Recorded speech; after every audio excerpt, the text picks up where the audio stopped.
ప్రియమైన వాళ్ళారా మీకు వందనాలు. చిన్న సాక్ష్యం చెప్పనా?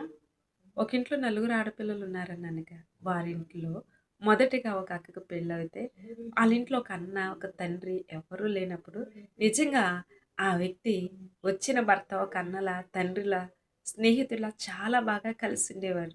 ఆయన మొదట ఏది చేయాలన్నా ఆయనే. అంత జ్ఞానం కలిగిన వ్యక్తి. అంత ఆరోగ్యం కలిగిన వ్యక్తి. సడెన్‌గా ఒకరోజు బలహీనుడైతే హాస్పిటల్‌కి తీసుకెళ్ళగా 2 కిడ్నీలు ఫెయిల్ అయిపోయినాయి. ఇప్పుడు బలహీనంగా ఉన్నారు. ఏ రోజైతే దేవుణ్ణి ఆధారం చేసుకున్నాడో, ఆ రోజే అతనికి మరలా దేవుడు ఆయుష్షుని, ఆరోగ్యాన్ని ఇచ్చాడు. బ్రతకడు అని చెప్పిన అతన్ని దేవుడు బ్రతికించాడు. నిజంగా మాకే ఆశ్చర్యమేస్తుంది. మా బావగారిని చూస్తే.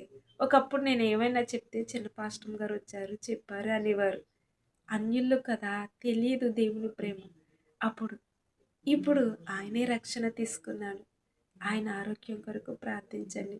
వారానికి 2 సార్లు డయాలిసిస్ చేయటానికి తీసుకెళ్తున్నారు. ఎందుకంటే ముగ్గురు చిన్న బిడ్డలే. మాకు తండ్రైనా, అన్నైనా ఆయనే. ఈ శీతాకాలం వచ్చిందంటే ఆయనకి మరీ బాగోదు. ఈ జనవరి, ఈ డిసెంబర్‌లో వారి జీవితాలలో ఒక భయం కలిగి ఉంటారు. జ్ఞాపకం చేసుకోండి. మీరందరూ తప్పనిసరిగా మా బావగారు పేరు విజయభాస్కర్ గారు. ఆయన కొరకు ప్రార్థించాలని ఆశపడుతున్నాను. అలాంటి వారు ఎంతమంది ఉన్నారో వారందరి కొరకు నేను ప్రార్థిస్తున్నాను. తప్పనిసరిగా మర్చిపోకండి. వారి కుటుంబం కొరకు ప్రార్థన చేయండి. సరేనా మరి?